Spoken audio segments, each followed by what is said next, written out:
evening. Welcome to Film Forum, Atlanta's best movie talk show, where we'll keep you in touch with the film industry as well as review the latest films. I'm Steve Markos. With me, as usual, Aron Siegel. We got another great show. Absolutely. Fabulous show tonight, In fact, this will be a little different from usual. Yes, we have what's known as a featurette tonight. Yeah, so we're going to take a look at behind the scenes. But, we're getting ahead of ourselves. Exactly. All right, we're going to have a feature review. Aaron, what film are we going to review this week? Well, tonight we're going to review The Son-in-Law. All right, that sounds good. After that, we're going to go to a behind-the-scenes look at Cliffhanger. And how they made it. And yeah, this will be how they made it, interviews with the stars, and that type stuff. We'll also have our Critics' Choice this week will be our favorite biopics. Those are movies based on somebody's life, supposedly true, but you know Hollywood. They always Hollywoodize it up. And then on to our guest. God, I'm getting tongue-tied here. Get on to our guest, Aron, who's coming on this week. Tonight our special guest is Lana Lloyd, and she'll be on later in the show. All right. And now we got a lot to do. Let's get on with the film. What are we going to start? Well, we don't have anything to start. We're doing Son-in-Law. We're just going to do Son-in-Law. All right, tell us about it. Okay, Son-in-Law stars Lane Smith and Pauly Shore. Pauly Shore plays a character named Crawl. He's in college, and he's destined to spend Thanksgiving in his dorm, because his family will not have him home for Thanksgiving.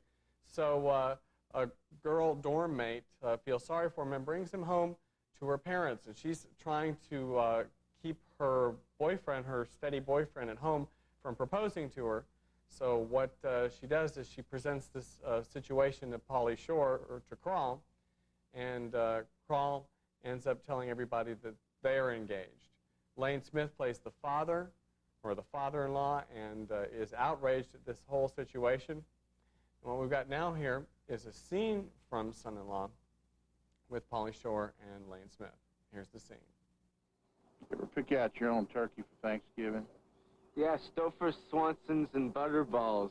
This ain't no supermarket, boy. Hey! How you doing, Gobble, gobble, man. All right, partner. You should do some aerobics and bail the belly, man. Yeah, okay, cool. Listen, take care. Sometimes these things can be vicious. Are you going to cruise in with me? Oh, I don't think so. Get on over there and get dinner, boy. Chop its head off? Yeah, he can catch you.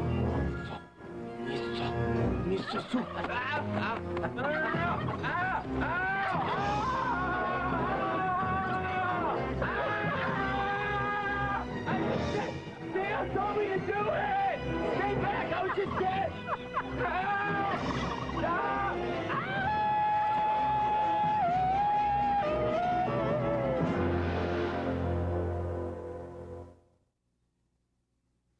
Okay, and that's a scene from The Son-in-Law, which came out about a week ago. And I like this movie. It was fun. You know what it reminded me of? What? This film reminded me of Down and Out in Beverly Hills. Did it? Yeah. Yeah, I guess. Because the Pauly, got my hand caught in this. Pauly Shore kind of reminded me of what was his name? Nick Nolte. Nick Nolte's character. Yeah, he reminded me of Nick Nolte because he kept befriending all of the different relatives in the family. I like it. There was a lot of laughs in the movie. The crowd I was with got a lot of laughs out of it. It's Pauly Shore is your stoner surfer guy from California, comes out west to the conservative town in South Dakota and shows everybody how to have a good time. I like that concept. I thought that was a neat story, and I like Pauly Shore. I've never seen him on MTV. He's I've quite never irritable. Well, I was going to say, if it seems like these films are written around him. Yeah, he plays the same. The only time I've seen him was in Encino Man. That's the first time because I don't watch MTV. I've never seen him on MTV. I've seen him on MTV. He's quite obnoxious. Does he play the same type of guy? Uh-huh. So every movie Pauly Shore's in before and probably in the future, he'll be the oh wow man guy from California will be out there. Oh, buddy. You know? And in other words, if you can't stand the look of Pauly Shore's face, you'll probably hate this movie. But for those who've never seen him and have no preconceived hatreds against him, I think the movie was very enjoyable. I thought, but the comedy comes from Pauly Shore. You have to find him funny to enjoy the story. Do you feel that way, or?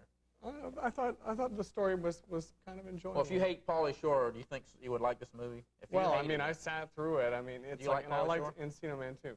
I don't particularly care for him, but you still like the movie. Yeah, the movie was cute. All right, that's what I think. It's a fun movie, all right?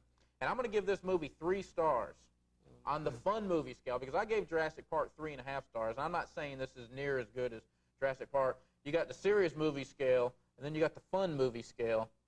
3 stars on a fun movie scale is pretty good. I'm going to give this film 2 stars. 2 stars, so we're at a 2.5 star, and that's on our 4-star system. Okay. All right, and then for our second feature, this is a special report this week. This is a behind-the-scenes look at Cliffhanger. This is still in the top 10. It's still doing well. It's way behind Jurassic Park and The Last Action Hero, but it's hanging in there. It's Cliffhanger. Let's take a look and see how they made it.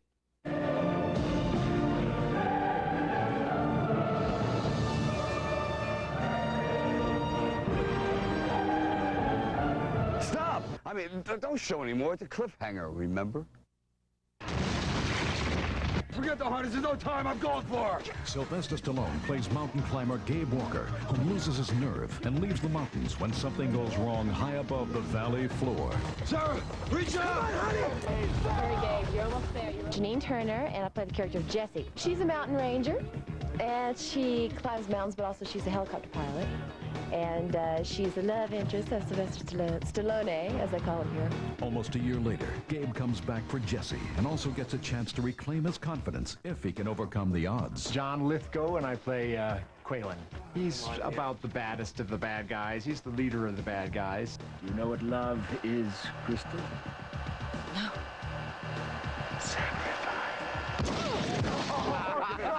What a guy. Quaylen's gang hijacks a U.S. Treasury jet carrying $100 million, but they lose the money and their plane crashes. Gabe and his friend Hal, played by Michael Rooker, climb to their rescue, only to be forced to find the money cases. Did you get all that? Well, it's a good story, and, well, I recommend it, too, I have to admit. And here's how we made it into a movie. I want to do one more rehearsal.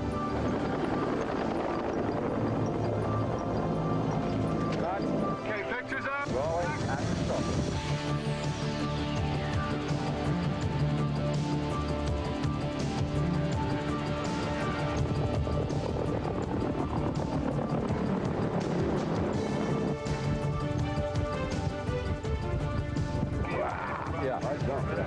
Maybe if the left hand is holding, if the right hand goes up more. Right, so I can...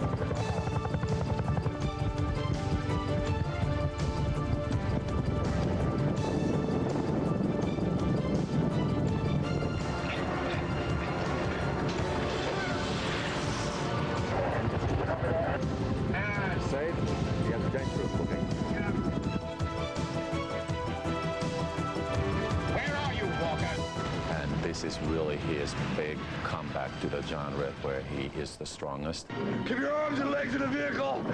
Hello? You all right? Let's go.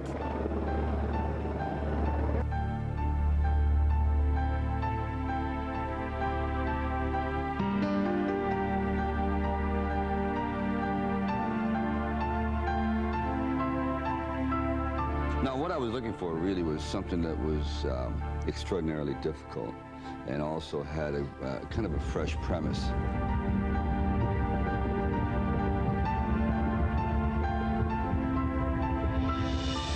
I think taking risks in your life as well as in your career is what makes it interesting. This is how great fortunes or great accomplishments are achieved.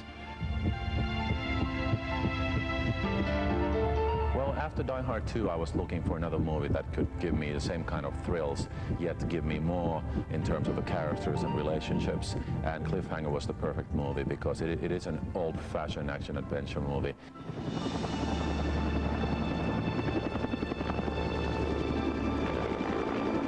Good pieces. Yeah, I think we are done with this. I think we have so many good pieces. Thank you, Sly. Okay, Mark, I think we got it. Twins everything. It's snowing! It's actually quite great. This is what we want in the movie.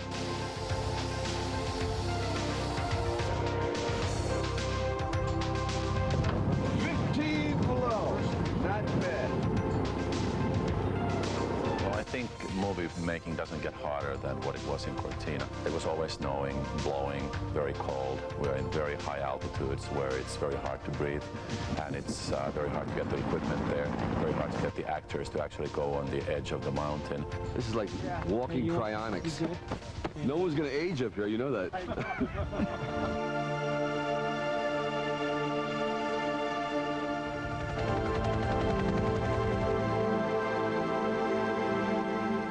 I'd probably have to say this is one of the 10 most beautiful spots in the world, I would think, seriously. I've been a lot of mountain ranges around the world, but this one has it all. I mean, this really has great, majestic, poetic quality about it, the serenity, and it's very well environmentally protected. We chose the Italian Alps because they are the most spectacular mountains in the world, the highest, most dangerous, most beautiful. In this movie, the mountains really, they are one of the characters, and the backdrop of the movie is gigantic. Gabe? Gabe, where are you? I'm just hanging out, Jess.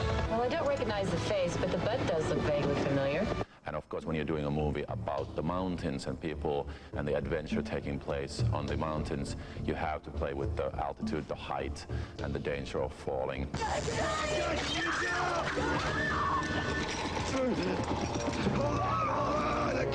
What makes it so hard is, first of all, I don't like heights. Big problem when you're doing a mountain movie called Cliffhanger. I despise them, you know, to the very core of my being. But the character can't, so you literally have to psych yourself out and say, look, you are not you. When you signed on to do this, you have to be somewhat schizoid. So when we get up to the heights, after an hour or so, I find myself going out to the edge, hanging one foot over the edge, and I'm saying, I'm not afraid of this. Through the character. The minute he yells cut, I go, yo! Are you crazy? The people in the audience will say, you know, is that real? I mean, could that be? Nah. Yes. Yes. The best part of being in an action-adventure is that I'm portraying a woman that pretty much is doing what the men are doing. They had us hooked to the side of the cliff at 12,000 feet with a 5,000 vertical drop straight down. I couldn't look down too much. When you're making a big action-adventure movie, you have to somehow top at least what you've done before, hopefully what the others have done before too. As soon as you say I've made it, it's the death knell. I always thought that I didn't have to have any more validation. What keeps me going is not Sylvester Stallone the actor, Sylvester Stallone the man. It's the challenge.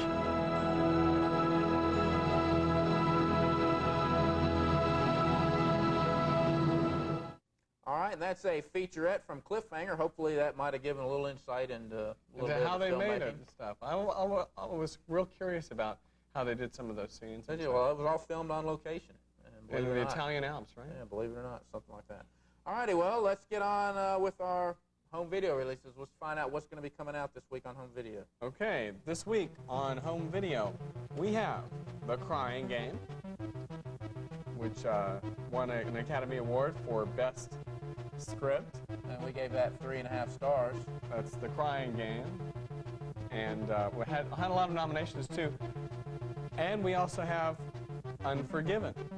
All right, and that's 1.5 stars. And that was also an Academy Award winning film. That was Best Picture, in fact. In fact, they were up against each other for Best Picture there. Right. All righty, well, that's what's on video. Let's get on then with our Critics' Choice this week. It's our favorite biopics. Those are movies that are biographies about somebody's life. Aaron, what are your favorite 3?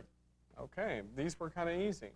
Number 3 was a Spike Lee version of Malcolm X. I learned a whole bunch about Malcolm X, a whole lot about Malcolm X from this film, and I was really glad that the book was adapted into a film. My number 2 biography also came out this year. It was Sir Richard Attenborough's version of Chaplin, starring Robert Downey Jr. And my number 1 film biography was the Lou Gehrig story entitled Pride of the Yankees, which starred Gary Cooper. Came out in 1942. Those are my top 3. All right, now on to my favorite 3 biopics. My number 3 is 1492 Conquest of Paradise. It's the story of Christopher Columbus. Now, this movie bombed in the U.S., and not many people saw it. It was the biggest or the most expensive independent film of all time, $40 million.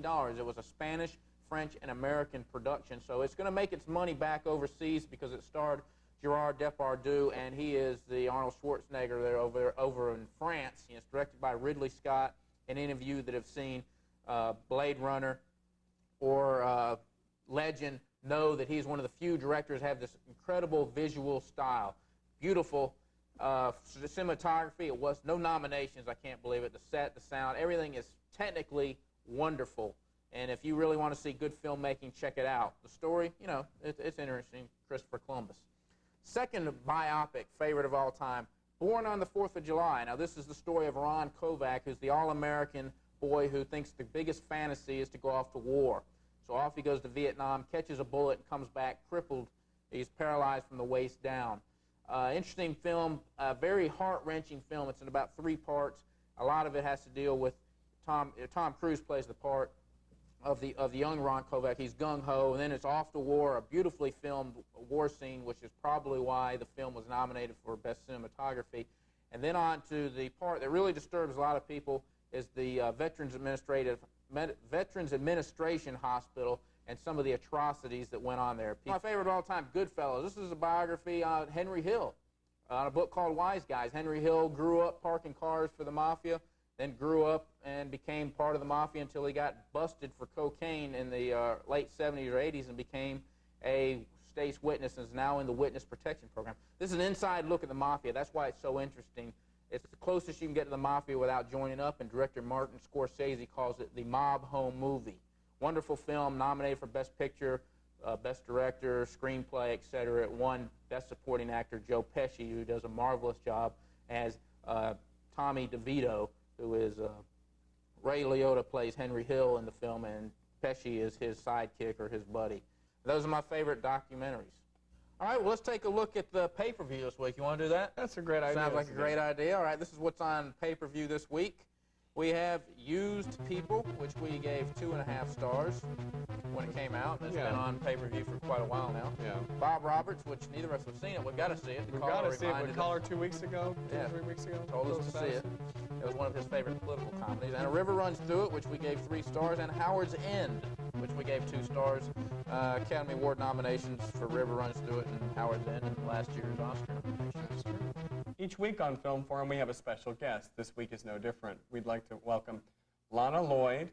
She is the producer, screenwriter, and star of Glitter Goddess of the Sunset Strip.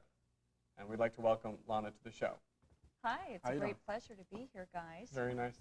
Tell us a little bit about this movie. What's the story behind this here? Well, that's a loaded question, okay? Okay, this is basically my life story. And I was raised under a pretty shocking environment because I was born in 1952. And I had a radical lesbian mother for a mom. And as you guys all recall, in the 50s there were these corny sitcoms that told you what family life was like. Mine was nothing like that. Coupled with the fact that gay being taboo, my mother decided to keep my father as a part of the family. And my dad had pattern attacks of schizophrenia. So we're talking about 2 parents who were big misfits.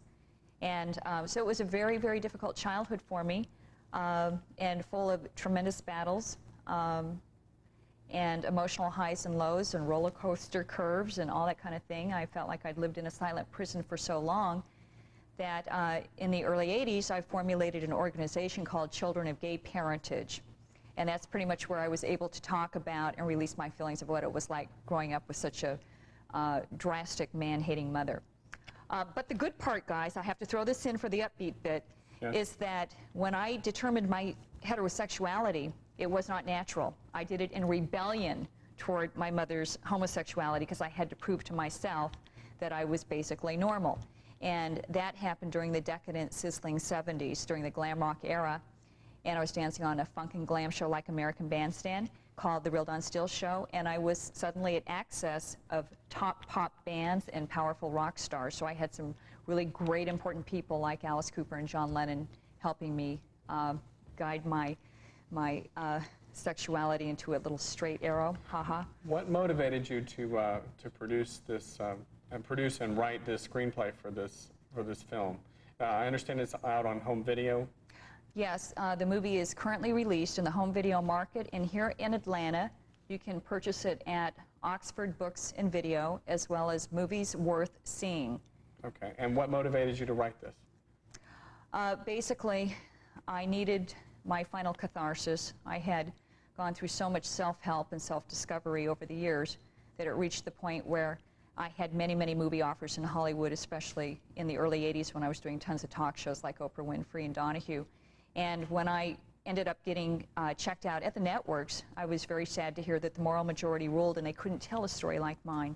So I had met Natalie Wood's younger sister, Lana Wood, who was a director of development for Jay Bernstein and Ron Samuels, and she said, Lana, I want to produce your story one day, and I would like to tell it without judgment, and I would like to tell it with complete truth and fortitude. And although she was never able to do that, she did write her own book about her memoirs with Natalie. When my mother passed away, I inherited a low-budget income, and I decided that I would tell my story in an unbiased manner and to live for truth. So then the funding and everything came from you as well to do this? That's right. So you could do it anywhere. It's very similar. I was watching, have you seen the movie This Boy's Life, which is...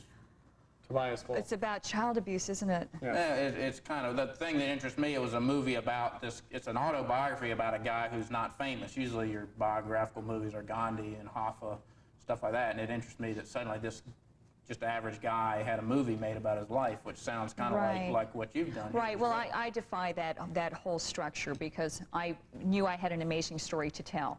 And when I became a Hollywood reporter interviewing tons of fascinating people and actors and rock stars and all this stuff, you know, in the back of my head I said, damn it, Lana, you know, you're quite a pistol yourself, and someday you're going to find a way to tell your own story because it's very shocking. And I was driven to do it basically because I know it's entertaining. It's mind-numbing. I got a beautiful review in Psychotronic magazine this month, and that's basically what I wanted to do, was to enlighten people, help them by showing a real human melodrama and demonstrating the conflicts and what it's like having parents who are different. Is this like Mommy Dearest? No, it's not that vicious. You'll find that actually I'm very, I feel that I've balanced my mother's character out. She does have some self-destructive tendencies. You play your mother in this? Yes. While we were casting, I decided that it would be very hard for me to find anyone who could portray my mother's character because she had sort of a time bomb personality. And she went through so many different changes, and only I knew them. So I cast myself as my mother, and at the time I just cut off all my hair, did the slick back lesbian Doris Day look, and wore a wig as the glitter goddess. So what exactly is the glitter goddess? Now, is this, I was asking earlier, is this a fictional character, or is this actually you?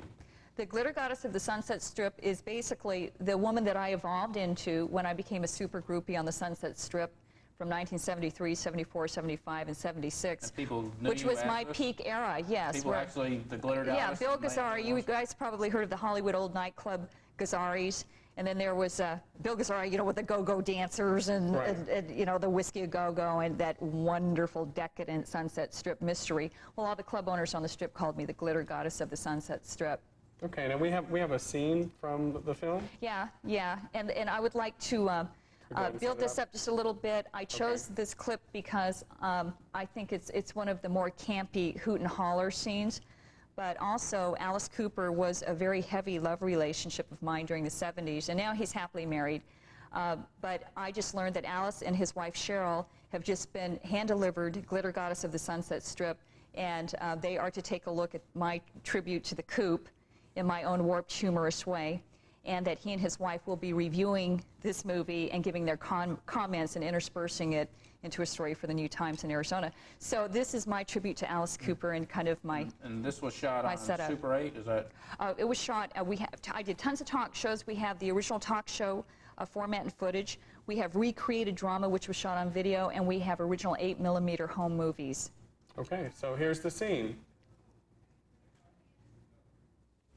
You know, honey, I've been thinking for a long time now. What exactly was it that made you decide to go straight? To be really honest with you, Mother, I thoroughly enjoy the penetration. Good God, look at you. You're supposed to be a credit reporter for Dun & Bradstreet.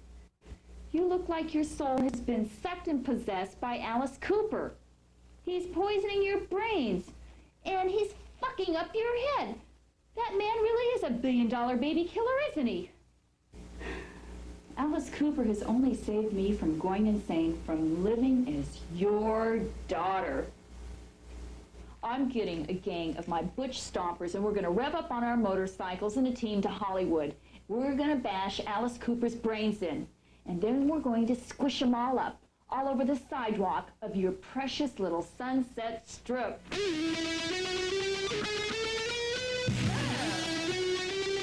Use the glitter guts. That was the scene from the Glitter Goddess of the Sunset Strip. Let me ask you this. I don't know, is your mother still alive? No, my mom passed away 5 years ago. Did she ever see the film, or when was the film made?